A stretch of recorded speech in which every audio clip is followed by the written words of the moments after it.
从奥巴马时期的亚太再平衡，到特朗普时代的贸易战，再到拜登政府的芯片禁令与印太经济框架，美国3任总统来自不同政党，执政理念各异，却在对华政策上呈现出惊人的一致性，遏制、围堵、打压的力度层层加码，从未有过本质松动。很多人将这种一致性归因于制度差异、意识形态对立，认为这是一场民主与威权的对抗。但如果我们跳出政治叙事的框架，从地缘财经的底层逻辑去审视，就会发现这些都只是包裹在利益核心外的表象。美国真正的恐惧并非来自意识形态的分歧，而是其维系全球霸权的3座护城河正在加速塌方。这3座护城河分别对应着美元主导的金融霸权、科技标准的垄断权、全产业链的压制力，它们共同构成了美国获取全球超额利润、掌控财富分配权的核心根基。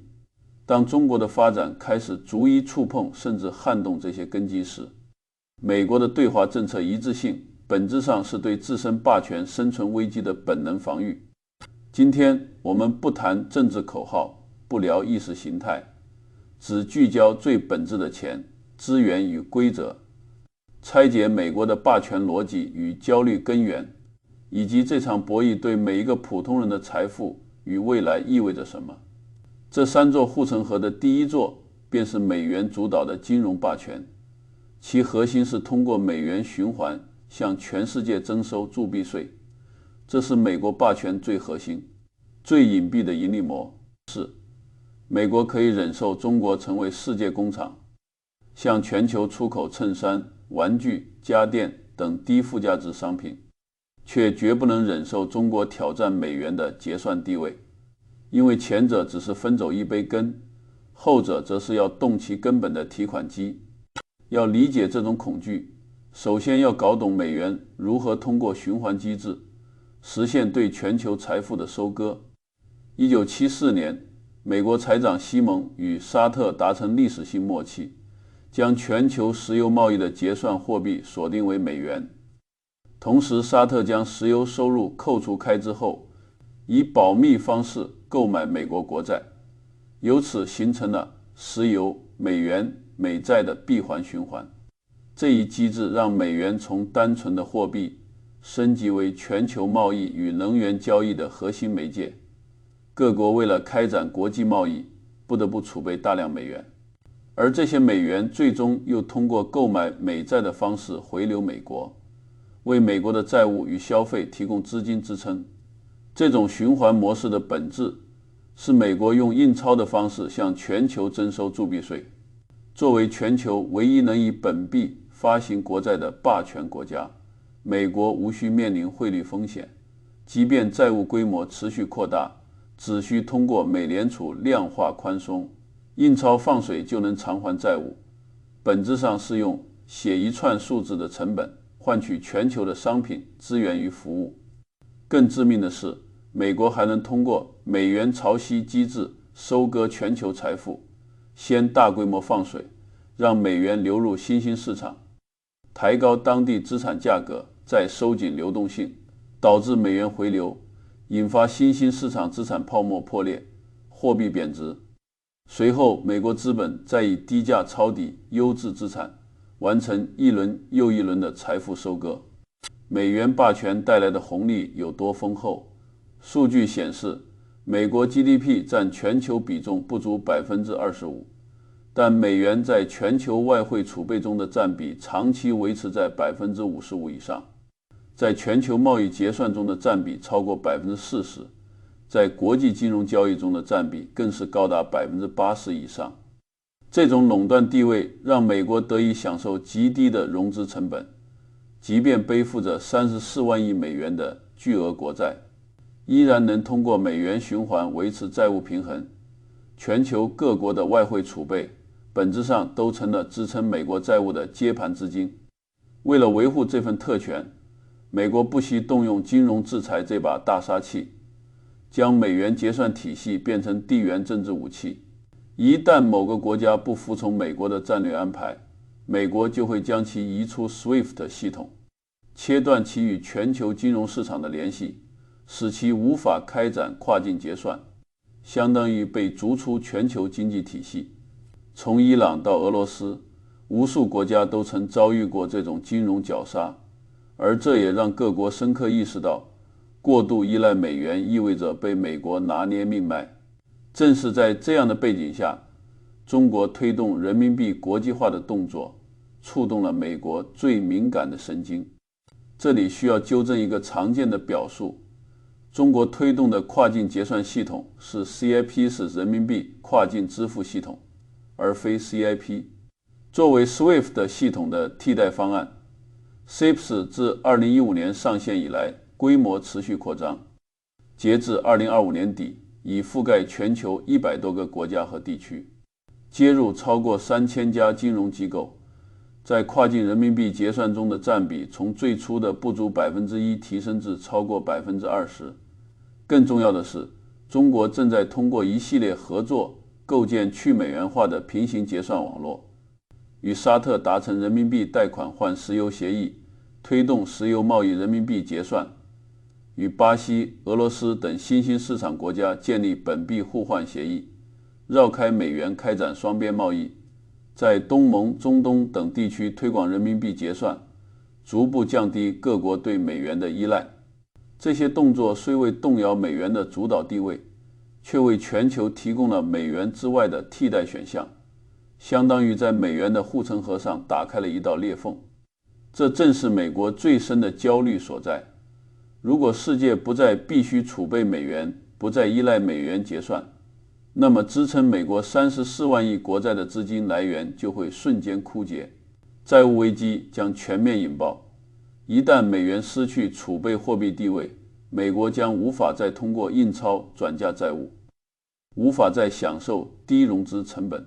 整个经济体系都将面临崩溃的风险。这不是简单的利益损失，而是关乎美国霸权生存的致命威胁。因此，美国对中国的金融遏制本质上是为了守住美元霸权这一命根子，阻止全球去美元化浪潮进一步蔓延。从限制中资企业赴美上市，到打压中概股，再到试图阻止人民币跨境结算的扩张，美国的每一步动作都是为了锁死人民币国际化的路径，维护美元的垄断地位。这种焦虑早已超越了政党分歧，成为美国朝野的共识。这也是3任总统对华金融政策持续收紧的核心原因。若说美元霸权是美国的钱袋子，那么第二座护城河科技标准的垄断权，就是美国维持高溢价能力、掌控产业链分配权的工具箱。长期以来，全球产业链遵循着微笑曲线的分布逻辑，美国占据曲线两端的研发设计与品牌营销，赚取最高额的利润，而中国则处于曲线中间的制造环节，从事最辛苦的组装加工，赚取微薄的代工费。美国可以忍受中国做打工者，却绝不能忍受中国成为制定规则的设计师，因为这意味着全球产业链的利润分配权将被重新改写。微笑曲线的利润差距有多悬殊？以智能手机行业为例，苹果公司手握研发设计与品牌营销的核心环节，将组装制造环节转移到中国等发展中国家，利用产业链剪刀差赚取高额利润。2024年，苹果以 18% 的全球出货量，瓜分了全球手机市场接近一半的规模，更独揽了整个行业 80% 的利润。一部 iPhone 15 Pro Max 的成本构成中，美系零部件占比按成本金额计算约 33%， 主要集中在芯片、操作系统等核心领域，而中国大陆提供的零部件占比仅为 2%， 主要是螺丝、外壳等低附加值组件，对应的利润也微乎其微。这种利润分配格局并非源于中国企业不够努力，而是美国通过垄断科技标准，掌控核心技术，构建了难以逾越的技术壁垒。从芯片到操作系统，从工业软件到高端制造设备，美国及其中盟友掌握着绝大多数核心技术与行业标准。中国企业只能在产业链下游挣扎，即便生产出最终产品，也需要向美国企业支付巨额的专利费、技术授权费，利润被层层盘剥。然而，随着中国产业升级的加速，这种格局正在被打破。从 5G 通信到新能源汽车，从人工智能到量子计算，中国在多个新兴领域快速崛起，不仅实现了技术突破，更开始尝试制定行业标准，试图从打工者升级为设计师。这种升级直接冲击了美国的核心利益。如果中国制定了下一代工业标准，美国硅谷的科技企业将失去长期依赖的高溢价能力，全球产业链的利润分配逻辑将被彻底改写。5G 领域的竞争就是最典型的案例。中国华为凭借在 5G 技术上的突破，掌握了全球超过 40% 的 5G 标准必要专利，成为全球 5G 标准制定的核心参与者。这让美国陷入了极大的恐慌，因为 5G 作为下一代工业互联网的基础，谁掌握了 5G 标准，谁就掌握了未来产业链的话语权。为此，美国不惜动用国家力量打压华为，禁止华为进入美国市场，胁迫盟友禁用华为设备，试图阻止中国在 5G 领域的标准输出。新能源汽车领域的竞争同样激烈，中国不仅在新能源汽车的生产制造上占据全球领先地位，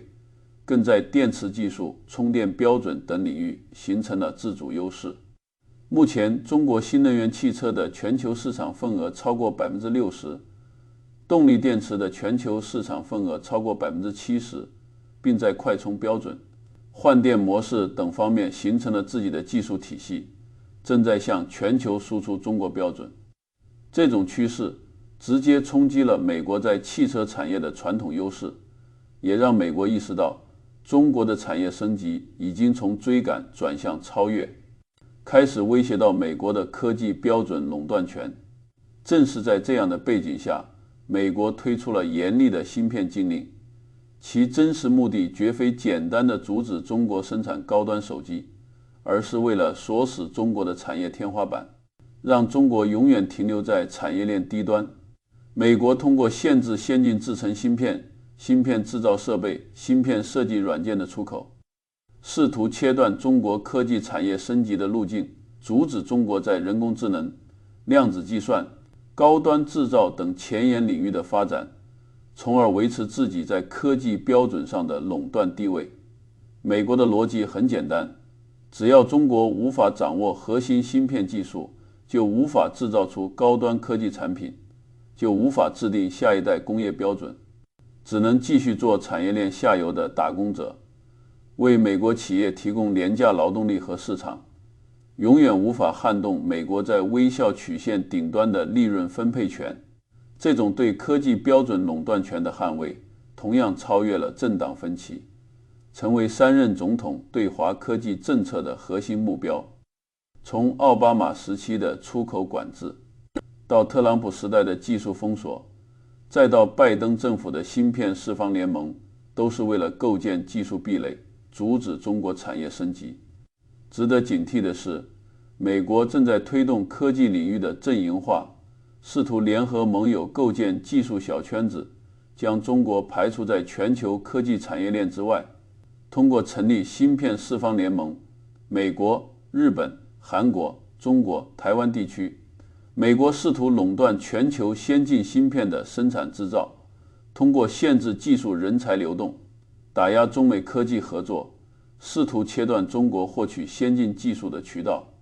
这种做法本质上是为了维护科技标准的垄断权，阻止全球产业链利润分配权的重构。第三座护城河是实体产能的压制力，而美国恰恰在这一点上逐渐丧失优势。中国作为全球唯一拥有完整工业体系的国家，用强大的实体产能打破了美国的幻想。在全球化浪潮中，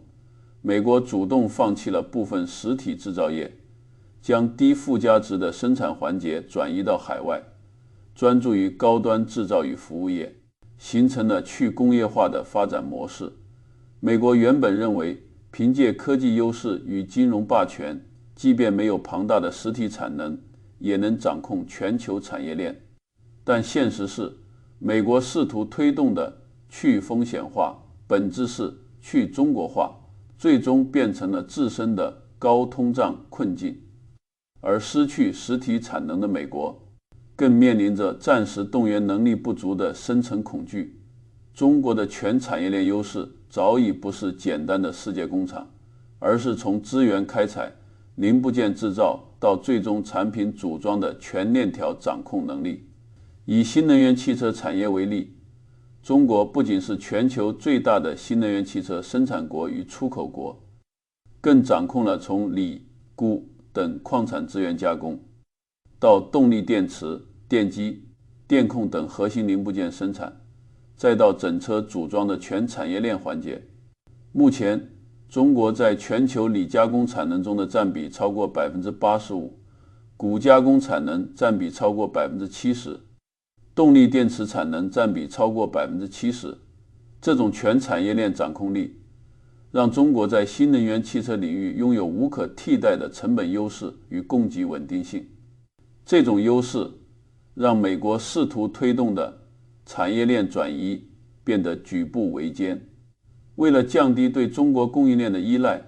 美国推动苹果、特斯拉等企业将部分产能转移到印度、越南等国家，但实际效果却不尽如人意。以苹果为例，其在印度的工厂面临着基建不完善、劳工效率低下、供应链配套不足等问题，生产周期比中国工厂涨 30% 以上，成本高出 15%、-20%。更重要的是，这些国家缺乏完整的产业链配套，很多零部件依然需要从中国进口。所谓的去中国化，最终变成了零部件从中国进口。在当地组装的虚假转移，不仅无法降低对中国的依赖，反而推高了生产成本。美国的去风险化战略最终引发了严重的通胀问题。中国制造的不可替代性早已融入美国经济的血脉，从机电设备、电子产品到日用消费品，中国都是美国最主要的进口来源地，且难以找到同等规模、同等性价比的替代产地。当美国对中国商品加征关税，试图限制中国商品进口时，关税成本最终通过产业链层层传导，转嫁给了美国的进口商与消费者，导致美国国内物价暴涨。数据显示，美国对中国加征的关税超过 90% 的成本由美国本土承担，食品价格、工业原材料价格、日用消费品价格全面上涨，进一步加剧了美国的通胀压力。更值得关注的是，中国强大的产能还能形成工业通缩效应，将昂贵的高科技产品平民化，这直接冲击了美国科技企业的高溢价逻辑。以光伏产业为例，中国掌控了从硅料、硅片到电池组件的全产业链，全球产能占比超过 80%， 通过规模化生产与技术迭代，将光伏组件的价格从2010年的每瓦2美元以上降至目前的每瓦 0.2 美元以下，让光伏发电成为全球最廉价的能源之一。这种工业通缩效应不仅推动了全球能源转型，更打破了西方企业对新能源技术的价格垄断，让美国企业无法再通过技术壁垒赚取高额利润。如果说经济层面的冲击还能承受，那么失去实体产能对美国暂时动员能力的削弱，就是关乎国家安全的致命问题。制造业是暂时动员能力的核心基础，无论是武器装备的生产、后勤物资的保障，还是关键零部件的补给，都离不开完整的工业体系。而美国的去工业化已经导致其制造业空心化，很多关键零部件依赖进口，甚至连炮弹、导弹等基础武器装备的生产能力都严重不足。数据显示，美国目前的弹药年产量仅能满足战时需求的1/3，很多老旧工厂设备老化，技术落后，难以快速扩大产能。而中国作为全球制造业大国，拥有强大的产能动员能力，不仅能满足自身需求，还能为全球提供大量的工业产品与物资。这种差距让美国陷入了深层恐惧。美国现在怕的不是中国主动进攻，而是自己已经去工业化，到连基本的武器装备都造不赢。一旦爆发冲突，将面临严重的后勤补给困境。这种恐惧也推动美国开始重新重视制造业回流，推出芯片与科学法案、通胀削减法案等一系列政策，试图通过巨额补贴、税收优惠等方式吸引制造业回流本土。但制造业的重建需要完善的产业链配套、熟练的产业工人、发达的基础设施，这些都不是短期能够实现的。中国的全产业链优势是经过数十年的积累形成的，短期内难以被替代。这也意味着美国的制造业回流战略注定是一场漫长而艰难的搏。一深入底层来看，美国3任总统对华政策的一致性，本质上是修昔底德陷阱在财经领域的具体体现。守成大国对崛起大国的遏制，核心不是意识形态的对立，而是存量博弈下的利润分配权之争。在全球经济增长放缓的背景下，全球财富的蛋糕不再快速扩大。中国多赚1块钱，美国就可能少赚1块钱。这种零和博弈的格局，让美国不得不动用所有手段，阻止中国分享更多的全球利润。过去几十年，全球经济处于高速增长期，美国通过美元霸权、科技垄断、产能掌控，占据了全球利润分配的核心地位。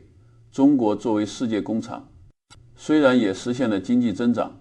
但主要赚取的是低附加值的代工费，并未对美国的核心利润构成威胁。因此，美国当时对中国采取了接触加遏制的策略，允许中国融入全球经济体系，同时通过技术封锁、产业链限制，将中国锁定在产业链下游。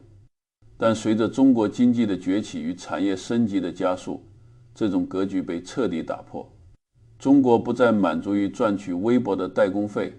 而是开始向产业链上游攀升，试图争夺科技标准的制定权、金融体系的话语权、产业链的主导权。这意味着全球利润的分配比例将被重新调整，美国的超额利润将被大幅压缩。在全球经济增长放缓、存量博弈加剧的背景下，美国无法容忍这种利润分配权的流失，因此选择了全方位的遏制策略。这场博弈的核心从来不是谁对谁错，而是谁来分配利润。美国希望维持现有的利润分配格局，继续通过霸权地位赚取超额利润，而中国则希望打破这种不公平的格局，凭借自身的产能、技术与市场，获得应有的利润份额。这种利润分配权的争夺贯穿于金融、科技、产业等各个领域，也决定了中美博弈将是长期、复杂、激烈的。需要明确的是，美国的遏制策略本质上是为了维护自身的既得利益，阻止全球经济格局的自然演变。但历史的潮流不可阻挡，中国的产业升级、全球去美元化浪潮、新兴市场国家的崛起，都是全球经济多极化的必然趋势。美国的3座护城河虽然依然强大，但塌方的趋势已经不可逆转。美元霸权面临稀释，科技垄断面临挑战，产能优势已经丧失。这些都意味着美国的全球霸权正在逐步衰落，而中国的崛起并非要取代美国成为新的霸权国家，而是要推动全球经济格局向更加公平多元的方向发展。中国推动人民币国际化，是为了提供更多的货币选项，打破美元垄断。中国争夺科技标准制定权，是为了获得平等的发展机会，打破技术壁垒。中国维持全产业链优势，是为了保障全球供应链的稳定，推动全球经济复苏。这种崛起符合全球大多数国家的利益，也是全球经济发展的必然要求。理清美国的霸权逻辑与焦虑根源后，更重要的是找到应对之法，尤其是对投资者而言，中美之间的博弈将是未来10年甚至更长时间内全球经济的核心主题。市场的长期震荡将成为常态。幻想回到过去全球化的黄金时代已不现实。学会在大国博弈的背景下带伤起舞，制定适应新格局的投资策略，才是守护财富的关键。结合前面的分析，我们从资产配置、行业选择、心态调整3个维度，给出具体的投资建议。在大国博弈加剧、全球不确定性上升的背景下，避险资产的配置价值显著提升。其中黄金与加密货币需谨慎成为最受关注的品种。黄金作为传统的避险资产，其货币属性在美元霸权受到挑战、全球金融体系动荡的背景下将重新凸显。当全球去美元化浪潮蔓延，美国债务危机风险上升时，黄金作为不依赖任何国家信用的硬资产将成为全球资本的避风港，价格有望持续走强。在大国博弈加剧、全球不确定性上升的背景下，避险资产的配置价值显著提升。其中黄金与加密货币需谨慎成为最受关注的品种。黄金作为传统的避险资产，其货币属性在美元霸权受到挑战、全球金融体系动荡的背景下将重新凸显。当全球去美元化浪潮蔓延，美国债务危机风险上升时，黄金作为不依赖任何国家信用的硬资产将成为全球资本的避风港，价格有望持续走强。对于加密货币需要保持谨慎态度。部分加密货币如比特币因其去中心化、不受国家控制的特性，被视为对冲美元霸权、金融制裁的替代资产。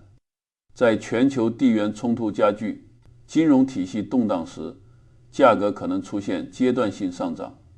但加密货币缺乏监管，波动极大，且容易被用于非法交易，面临着政策监管的巨大风险，不适合普通投资者大规模配置，仅可作为资产组合中的极小部分，用于对冲极端风险。除了黄金与加密货币，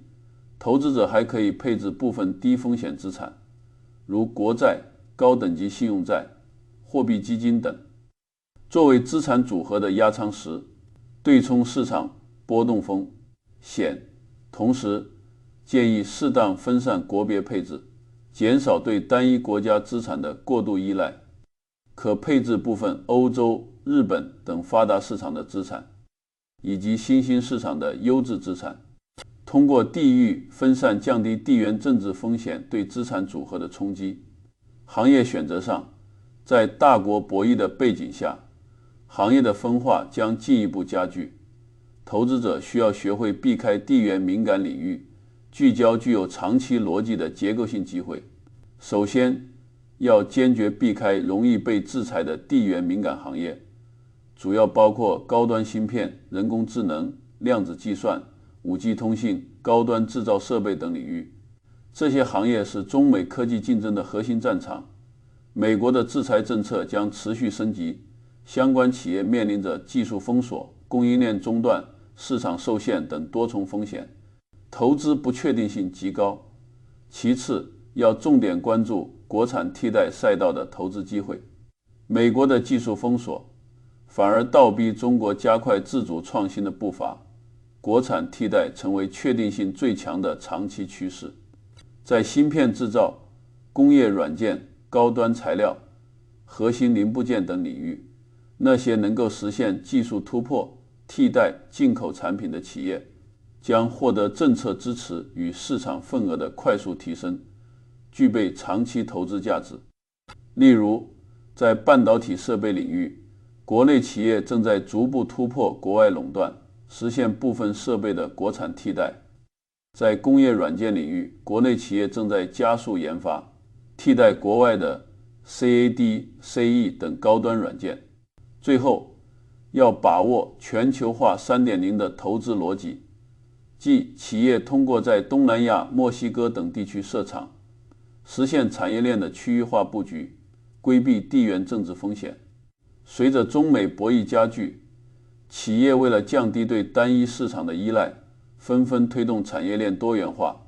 在东南亚、墨西哥等地区建立生产基地，既可以规避美国的关税制裁，又可以靠近当地市场，降低物流成本。因此，那些在东南亚、墨西哥有深度布局、具备产业链整合能力的企业，以及为这些企业提供物流、供应链服务的企业，将迎来新的发展机遇。其次，要重点关注国产替代赛道的投资机会。美国的技术封锁反而倒逼中国加快自主创新的步伐，国产替代成为确定性最强的长期趋势。在芯片制造、工业软件、高端材料、核心零部件等领域，那些能够实现技术突破、替代进口产品的企业，将获得政策支持与市场份额的快速提升，具备长期投资价值。例如，在半导体设备领域，国内企业正在逐步突破国外垄断，实现部分设备的国产替代。在工业软件领域，国内企业正在加速研发，替代国外的 CAD、CAD 等高端软件。最后，要把握全球化 3.0 的投资逻辑，即企业通过在东南亚、墨西哥等地区设厂，实现产业链的区域化布局，规避地缘政治风险。随着中美博弈加剧，企业为了降低对单一市场的依赖，纷纷推动产业链多元化，在东南亚、墨西哥等地区建立生产基地，既可以规避美国的关税制裁，又可以靠近当地市场，降低物流成本。因此，那些在东南亚、墨西哥有深度布局、具备产业链整合能力的企业，以及为这些企业提供物流、供应链服务的企业，将迎来新的发展机遇。心态调整同样关键。大国博弈是一场长期的较量，全球经济格局的重构需要漫长的时间，市场的长期震荡将成为常态。投资者需要摒弃短期投机的心态，接受市场的波动，学会带伤起舞。不要因为市场的短期上涨而盲目追高，也不要因为市场的短期下跌而恐慌割肉，而是要立足长期，聚焦企业的核心价值。在投资过程中，要坚守价值投资的理念，选择那些具备核心竞争力、现金流稳定、估值合理的企业进行长期配置。这些企业能够在市场波动中抵御风险，实现持续增长，为投资者带来稳定的回报。同时，要保持充足的流动性，预留一定比例的现金，以应对市场突发波动带来的机会与风险，避免因资金链紧张而被迫在低位卖出资产。此外，投资者还需要持续提升自身的认知能力，密切关注中美博弈的进展、全球经济格局的变化、政策的调整，及时优化自己的投资策略。在这个快速变化的时代，认知能力是投资者最核心的竞争力。只有不断学习、不断迭代认知，才能在大国博弈的浪潮中守住财富，实现增长。在投资过程中，要坚守价值投资的理念，选择那些具备核心竞争力、现金流稳定、估值合理的企业进行长期配置。这些企业能够在市场波动中抵御风险，实现持续增长，为投资者带来稳定的回报。同时要保持充足的流动性，预留一定比例的现金，以应对市场突发波动带来的机会与风险，避免因资金链紧张而被迫在低位卖出资产。此外，投资者还需要持续提升自身的认知能力，密切关注中美博弈的进展、全球经济格局的变化、政策的调整，及时优化自己的投资策略。在这个快速变化的时代，认知能力是投资者最核心的竞争力。只有不断学习、不断迭代认知，才能在大国博弈的浪潮中守住财富，实现增长。最后，我们不妨做个总结。美国3任总统对华政策的一致性，揭示了一个核心真相：大国博弈的本质是利益之争，是全球利润分配权的重新洗牌。美国的3座护城河正在加速塌方，而中国的崛起正在推动全球经济格局向更加公平、多元的方向发展。这场变局虽然充满了不确定性，但也孕育着新的机遇。对于每一个普通人而言，我们无法改变全球经济格局的演变，却可以通过调整自己的认知与策略，在变局中寻找确定性。无论是资产配置、行业选择，还是职业规划、生活安排，都需要适应大国博弈的新背景，学会在震荡中坚守，在博弈中成长。记住，这个时代的投资不再是简单的买入并持有，而是要学会带伤起舞，在不确定性中寻找确定性，在大国博弈中守护好自己的财富与未来。历史的潮流浩浩荡荡，唯有顺应趋势，提升认知，才能在时代的变局中站稳脚跟，实现长期的财富增长。对于每一个普通人而言，我们无法改变全球经济格局的演变，却可以通过调整自己的认知与策略，在变局中寻找确定性。无论是资产配置、行业选择，还是职业规划、生活安排，都需要适应大国博弈的新背景，学会在震荡中坚守，在博弈中成长。记住，这个时代的投资不再是简单的买入并持有，而是要学会带伤起舞，在不确定性中寻找确定性，在大国博弈中守护好自己的财富与未来。历史的潮流浩浩荡荡，唯有顺应趋势，提升认知，才能在时代的变局中站稳脚跟，实现长期的财富增长。